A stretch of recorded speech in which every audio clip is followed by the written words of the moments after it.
Hey guys, so this story is not dying. This story came out about 11 years ago when Raz B accused Chris Stokes and others of sexually molesting him. He said Chris Stokes told him and two other guys in the band to perform fellatio on each other. Now, this story started to emerge again when recently he attempted to jump, I guess. He was climbing up to the top of the roof of a hospital, and everybody thought he was going to jump. But he didn't. Apparently, he was in the hospital for whatever reason. I guess he was talking kind of crazy at the hotel where he was at. He was saying he needed help. He needed somebody to come get him. So I think maybe someone called the 911 operator and they dispatched some help for him.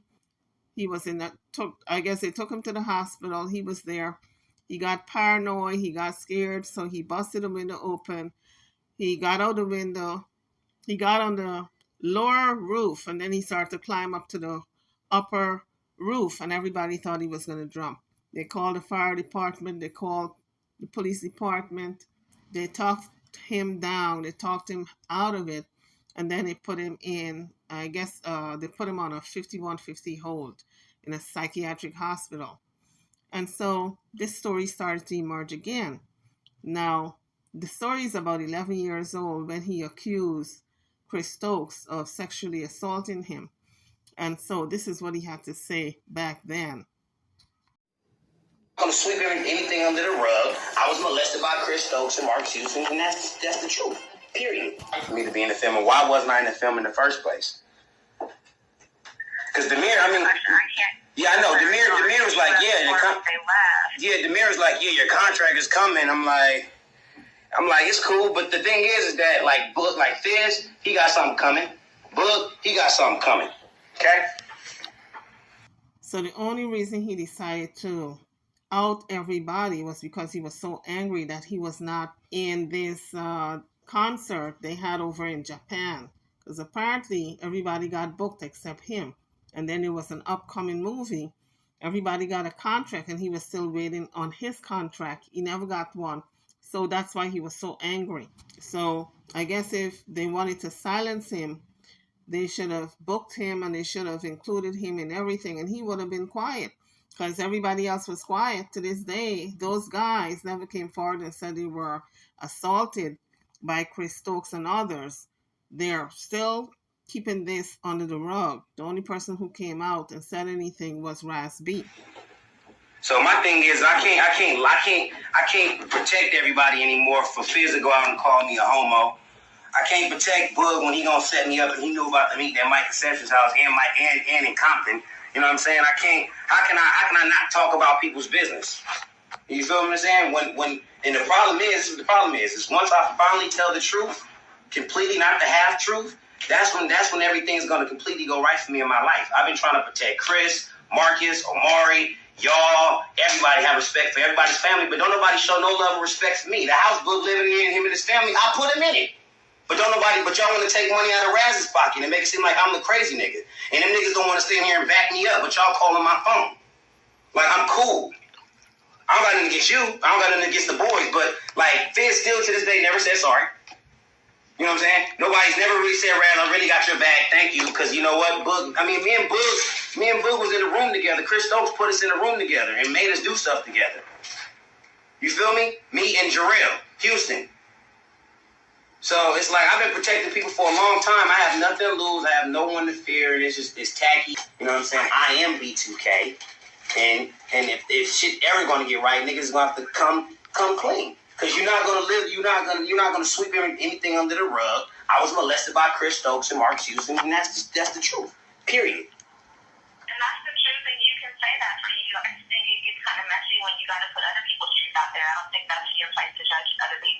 Well, my truth is the fact that Chris Stokes had me and Jarrell Houston in a room sucking each other's dicks.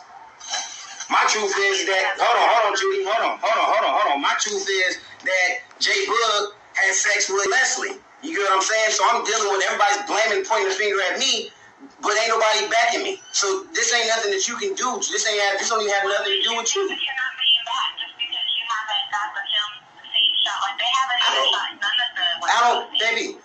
even care about that film. I'm producing The Boogaloo Kid. The movie's already funded. I own 8% of the movie. I don't care. I'm not tripping off the movie. I'm talking about the principle, and you know what I'm talking about because you're a God-fearing woman. You know what spiritual warfare we're fighting. On the principle, you haven't been left out. We just haven't got West Coast anything filmed yet. Everything's been on hold since they've been back. I'm not tripping, but I got a problem with Fizz. I got a problem with Fizz. What's the problem? I got a problem with Fizz because Fizz is the first person to take it in his asshole, and he want to make it seem like I'm fucking homo and like I'm crazy and like there's a problem, like I did something to him. I never did anything to nobody. Some tapes got out, and we all know what that was about. Obviously, it was in God's will. I just talked to Quentin, dude. I just talked to Quentin for the first time last night. Oh my God. Quentin is the same dude and went through the same shit we walked through. Another guy who was tired. I talk about. Yeah, and Vibe Magazine. Wait to hear his testimony. So I feel bad for Bud. I feel bad for Fizz. I feel bad for Amari. I feel bad for Marcus Houston. I feel bad for Jerome Jones. I feel bad for all these kids that want to sweep this shit under the rug and act like this shit's okay, what Chris Stokes did. I showed so much compassion for everyone, but niggas just spit on me enough, and I'm done with it. So I have respect. Where was everybody 4 or 5 years ago? She shut up, Raz. It's okay. Go over to the meeting. Bud didn't come to the house on my concession, and Fizz didn't come, and they knew all about it. I mean, you know, I don't want no part of that stuff. Yeah, I bet they don't, but but he want to go out and speak on me. So guess what? In my book, I'm gonna speak the truth and shame the devil. I think you know Jarrell don't speak nothing negative about you. He stay in the league. I mean, that I think you know. I've always thought Jarrell. I've always thought Fizz. I've always thought everybody out. But the bottom line is, unfortunately, guess what, Judy? Unfortunately, we all don't want to be a part of it, but it is what it is. And guess what? I'm not gonna listen. Let me tell you this. I'm never gonna tell the half truth again. I'm telling every bit of the truth. Every bit. I don't care. If I was a part of it, if I seen it, if I didn't see it, I won't talk about it. I don't know. So I mean, that's on you to do. You got to do it. Exactly. The position that it puts you in. Amen. So, when are you going to I mean, no man should know any souls. Like, it's not worth that. So, are you calling to tell me that I'm going to Korea, or we're about to shoot a movie, or you guys are calling me because basically you want me to what? What's going on there? I mean, one, I'm reaching out. Two, I had a conversation with Big U, and he wasn't very happy about you putting his name in your mouth. Who? With all the truth telling that you're doing. Who? Big U. Okay. Oh, you talking about my freestyle? Yeah, that is my freestyle doesn't have nothing to do with. My freestyle didn't have nothing to do with this. Yeah, but you put his name in it. That doesn't work. Okay, so have Big U call. Have Big U call the phone. Have Big U call right now. I mean, he don't even play like that. I'm just calling on his behalf and to see what we can do to kind of put that flow because that just doesn't work. Well, guess what? Judy? Guess what? Can you hear me? I hear you. Big U and my freestyle rap about Fabulous and Young Jock has nothing to do with what B2K has to do with. And my life. I don't know why you're talking about stuff and you throw the name out there. People don't get that it's not associated. So he's just asking that we just kind of keep that on the low and silence that. And if you ever need us, we're here. But don't just put it out there like that. And it doesn't make any sense for you to ruffle feathers with your own team. Is what I'm trying to get you to see. Like, what are you trying to get me to see? Has your back, but that's not the case. That is the case, Judy. So why they got you calling? Why they got you calling? Not why they not calling? They're trying to hit you up on Facebook. But he got my number. Hold on. Demir got my number on Facebook, right? Demir got my number. Demir was the one to tell me like the contract was coming for the movie. I was on there earlier and I saw a message where he said hit me. I mean, he's trying to communicate with you. Why is everybody trying to communicate with me now after y'all done run to Korea and y'all was like fuck Raz B and everything? Like, come on, he told me your contract was coming. So what is it like then? You're going to be shot here. So what is it like? It's not even like that. What is it like, boo-boo? I'm trying to understand why somebody took money out of my plate, out of my kid's mouth. Trust me, for how they treated him in Korea, you didn't even want to be there. You wouldn't have stayed. Well, guess what? That's why Raz is the trooper. We should have went over there and battled this out together. I've always had them boys back. Always. And there'll still be another opportunity for the team that you're in here. And none of that has been filmed yet. There's been not one day of taping on the West Coast, and all the stuff is here, and it's all coming here, and it's all going to happen here, and you will be a part of it. Well, can somebody send me the contract and stuff like that? Like, I don't have anything. My problem is if don't nobody want to meet behind, like, Boog or Fizz, they never, like, me and Fizz need to talk. The thing is that, here it is, I'm looking like the one, you already know, it's all good. I already know what you're calling me for. But you know why you're looking like that? Because you're the only one that wants to tell the truth. Nobody, your past will leave in the past. Everybody can't handle the truth. So why should I lie? I'm not saying you should. I respect you for saying that because that's what Chris Stokes and that's doing All to me I'm today. saying is that consider it's a whole lot better when you have allies and making everybody your enemy. So he is battling with members in his band. And these are the same people that he's supposed to be going on the road with. So you know this is not a good situation. So Raz B had an interview with Jason Lee a while back, and this is what he said to Jason Lee. The reason why this story is coming up again is because he was at the hospital, he broke the window, he climbed out onto the first roof, and he started to climb up towards the second roof and was talked down. People were afraid that he was going to jump. So all these old stories about Chris Stokes and all the interviews concerning the old allegations are emerging again. So here's the interview he had with Jason Lee. You are one of the 4 members of the infamous group B2K. You guys have fans, millions and millions of fans all over the world. I remember when B2K, kind of hit the scene. I'm a lot older than you, so I remember when y'all hit the scene. Every girl loved B2K, and just everybody embraced the fact that, for the generation that you had entered the industry, you were another boy band group that, people had fallen in love with before, the Jodeci's and the Boyz II Men's, and even before then with other historical groups. Just because I wrote a book where I detailed a lot of the things that I went through, right? And in writing the book and having to go through the details of all the traumatic experiences, me being molested, right, me being abandoned, me going to foster care, me being shot, me watching my brother die, I had to relive a lot of the trauma, and I had to try to go back. When I wrote the book, I had to try to go back to find that young, innocent Jason who always had a smile on his face, who hadn't been taken advantage of, who hadn't been exposed to the world, who hadn't been exposed to evil. I had to go back to, because I had lost him. I forgot about him. And so I'm trying to see if you remember who that guy was, because we know who Raz B is, the artist. We know who Raz B, the headline, is, but we don't know Raz B, the kid. We don't know Raz B before he got exposed to all of us, Right. No, I agree. I just used to, stay out of the way for the most part. I always would play my sports, my basketball, my video games. But when you're in foster care or group home, this is under the age of 13. So these are the years that I'm starting to develop. You know what I'm saying? So between like 8 and 11, like that's when I see my whole world start to change, because my mom got with this dude who's doing 25 years of life. And I just really seen my whole life change. And then now I'm in foster homes. Now I'm in group homes. Then before I come out of a group home. A year later, I'm going to live with my cousin. And then, I go through that whole stuff. So, I still feel that the same innocent kid is in me. And that's the part that I protect the most. Like you said, before you went through the traumatic events, those things take you so far away from self. You have to find out who you are. So I think my journey thus far that I'm still on is still helped me reconnect with myself and who I am as a person. When you say you protect that part of yourself, who are you protecting that part of yourself from? Probably from myself.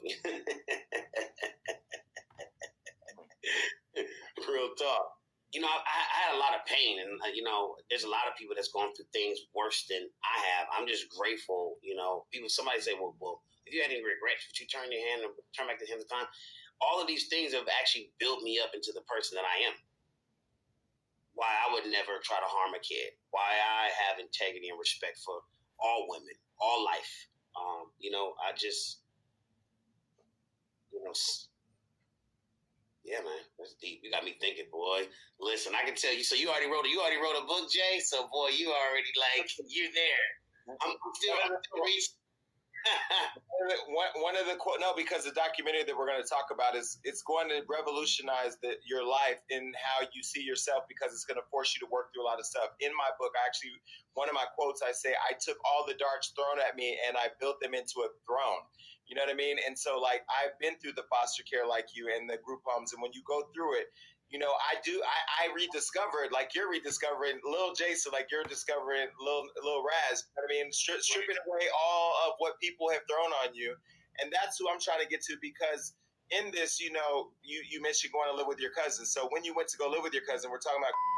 I've been very vocal on Hollywood Unlocked on all my platforms. I've talked since I interviewed you. Then, even though we may not talk often, and you know we don't have that close relationship, I've always remember the conversation that we had where you were in the middle of a firestorm in media around talking about and recounting the circumstances that you found yourself in living with your cousin. So you went to live with your cousin. At the time you went to go live with him, did you think that he was gay? Did you know he liked men, young boys, allegedly? I have to throw that in there so I don't get sued. But did you know about his sexuality or his sexual predatory? That's a really good question. I think my stepfather did, and it seems to me the way my brother called. I don't know. I feel like I'm gonna give this away in my documentary, but I'm gonna give it to you now. I learned how to jack off at house. My brother's in the bed right here, and my other cousin, Tony, is right here. I have no reason to lie on anybody, because this shit is about my truth. But I'm asking, why the f*** teaching a 5 or 6 year old how to jack off? Now that I'm older, now I'm a 35-year-old man, I'm saying, okay, they were probably priming me. Okay.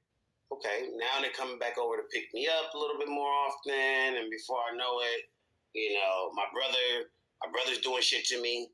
Before I know it, I'm at house. So I think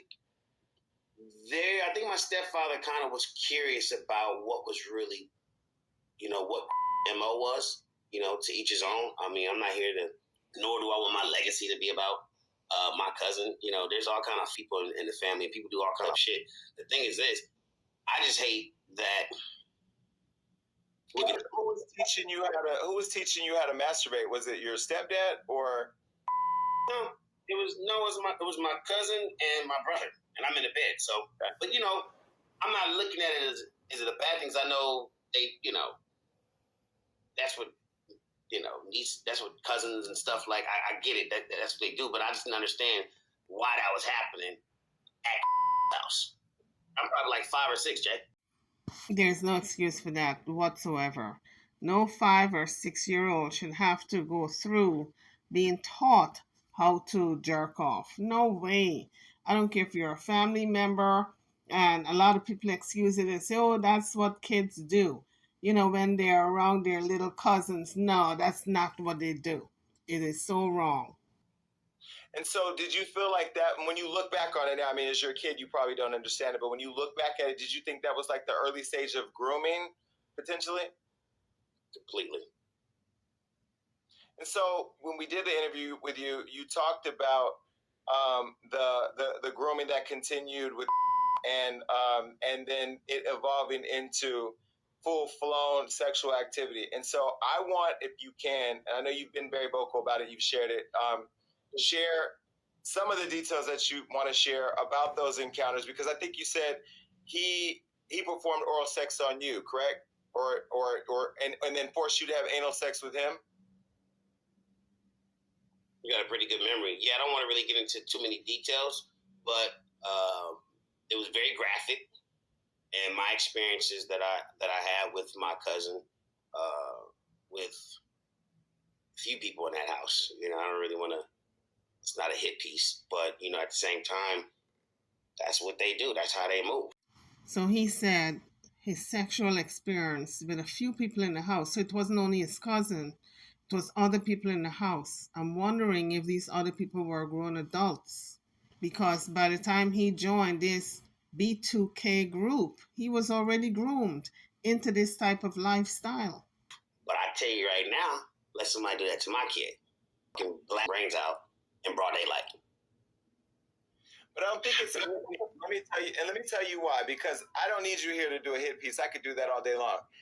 The reason why I have you here is because when we talked back in 2007, the time has changed. And I feel a couple things. One, as somebody who's now been speaking very public about his own child molest and naming the people and talking about my experiences, we do live in an era where Me Too, Time's Up, has existed and protected women. It's been a veil of protection for women. But I feel like when it comes to men, they're made a mockery. They're called gay.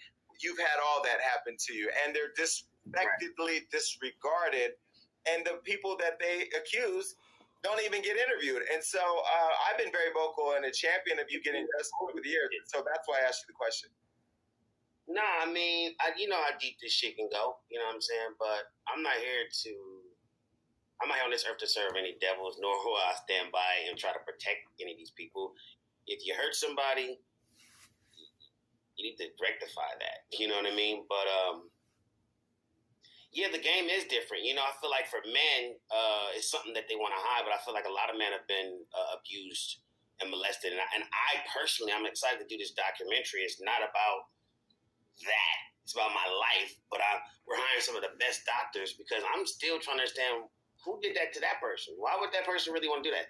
I personally don't have that desire to want to mess and fondle with a kid. You know what I mean? So I just don't understand it. Probably would never understand it, and I'm just a small piece of it.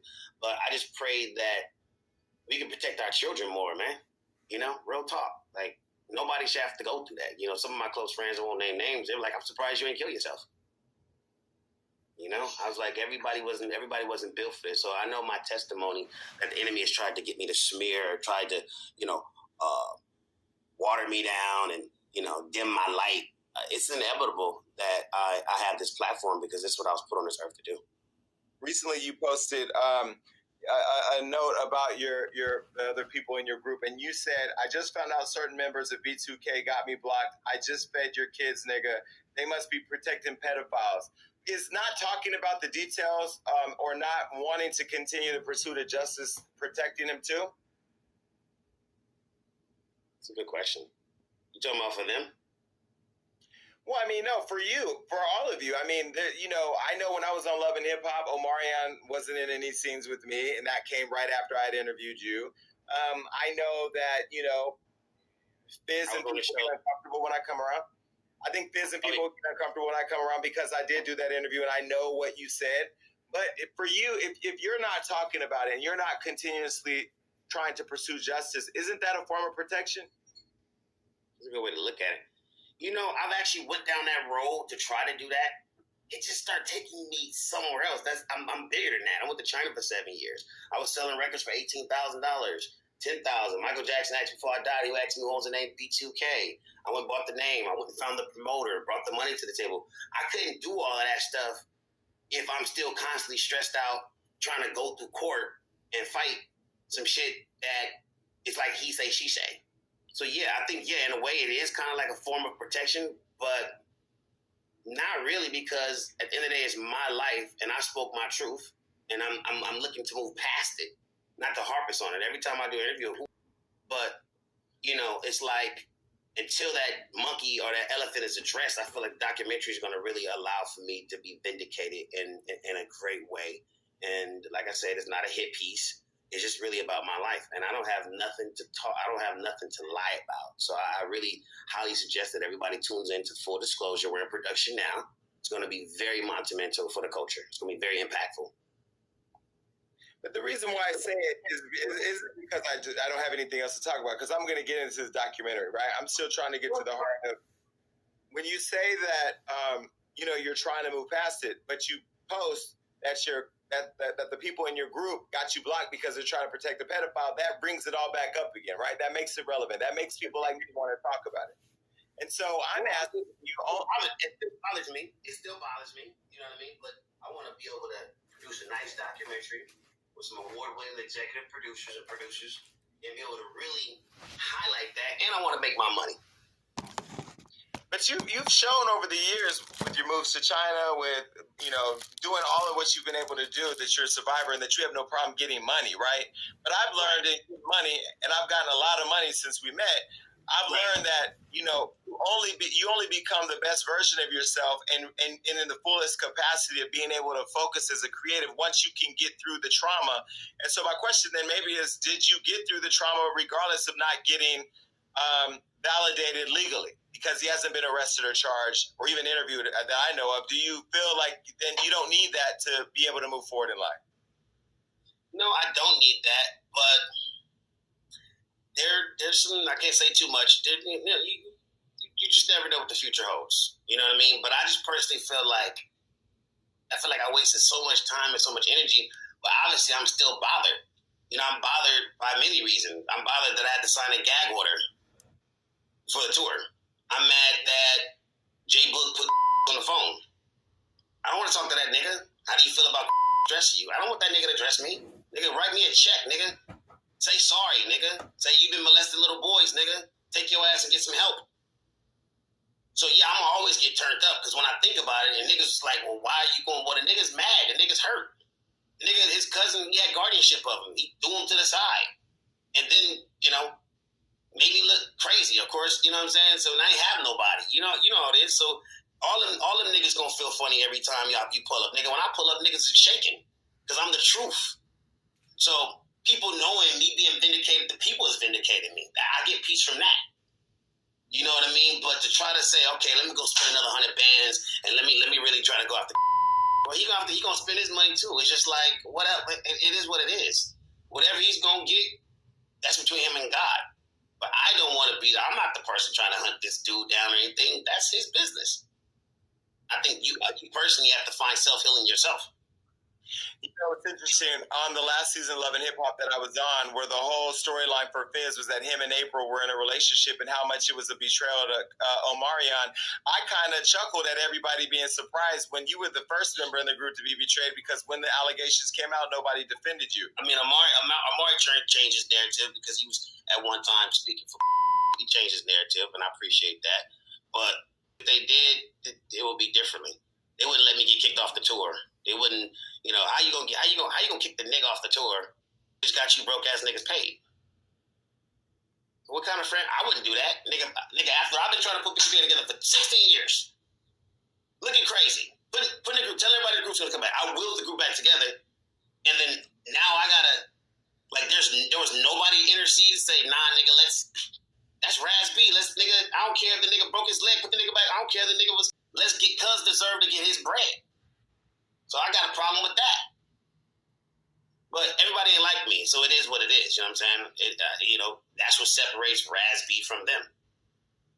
So the Millennium Tour, this is what we're talking about, the reunion that happened back in 2019, which was huge, selling out stadiums everywhere. You started as a part of that. And what people may or may not know, I mean, I know because I was in the show, you were also supposed to be on Love and Hip Hop Hollywood, which I was excited about because I thought, okay, this is about to be a turn-up season because Raz is going to come in here and he's going to, because the one thing about you, you have no filter. When you have a person like you in an environment where a lot of people have filters because they don't want people to see the real them, I felt like we were going to get really good TV for the thing, and then you weren't there. Y'all was the best TV. Y'all need to have Mona. Mona said there was always something interesting about Raz, but see, people blocked me for many, many, many years from even doing anything. I just happened to come back and say, listen, I'm putting back B2K together, so whether y'all like me, you don't like me, you're going to like B2K, but people don't even know me. You know what I'm going to tell you? So, yeah, I mean, I got into an altercation with a girl that I was dating at the time, known her for 17, 18 years. Long story short, she put her hands on me one time. I let that shit slide, punched me. One night we out, I decided to grab her ass up, and that was the end of that story. I mean, I would never want to put my hands on anybody. I didn't punch her, but I grabbed her ass. Like, yo, I'm up. Like, I'm not the one. I'm not one of these niggas. You gonna just be punching me. I'm from the hood, nigga. Talking about. But, people always want to test you because not everybody is on your level. You know what I'm saying? So you got to be careful. Same thing with you, Jason. You on a whole nother level now. So there's always going to be people that you're trying to bring up that may not be on your level. And through jealousy. Okay, guys, you heard what Raz B had to say. He's been through a lot. From the age of 5, he was being touched on. And it's kind of mind-boggling that he didn't go to his parents. I wonder, why did he not tell his mom or dad what was happening? That his cousin and his brother was, having him masturbate. And when they started to touch on him, his cousin started to touch on him. I'm wondering if he told his parents or anybody. And if he did tell someone, what was the result? That part was not covered. And I would have loved to know if he told anyone and what happened. Because this continued. By the time he got to this boys' band, this B2K band, he was ripe for the picking. It didn't take much for them to introduce him into that lifestyle because he was already groomed from way back when he was 5 and 6 when it started with his cousin. And he said his brother also. I wonder which brother, if it's the same brother who is on the internet with him. And I wondered how many brothers he have, because it's only mentioned on Google that he have one brother. And if it's the same brother who's coming out and defending him now, he's guilty as much as these other guys who touched him, because according to Raz B, his brother and his cousin had him in the bed masturbating when he was 5 and 6 years old. And when he was 11 in this boys' band, he was touched on allegedly by Chris Stokes and this Marcus fella. So this molestation went way back, and it started with his brother and his cousin, allegedly. So to me, his brother is kind of hypocritical now to get out there and start chastising these other guys when he himself is guilty of similar behavior. So by the time the footage came out a few weeks ago with him on top of the hospital roof trying to escape people that he thought was after him, his mind is so messed up from all this trauma over the years. And people have the nerve to call him crazy or all these other names they're calling him without realizing this is a young man who has been traumatized in so many ways since he was 5 years old. So until you can walk a mile in another person's shoe, you really can't open your mouth to speak on what they are going through, their experience. YouTubers, drop your comments in the comment section. Let me know what you feel and think about this story. We are praying that Raz B is okay, and I guess he's out of the mental hospital by now. So we're going to lift him up in prayer that God continue to protect him and keep him safe. YouTubers, drop your comments. I'm over and out. Don't forget to hit the like button before you leave and subscribe if you have not done so as yet. I'll see you guys in the next video. Thank you for watching.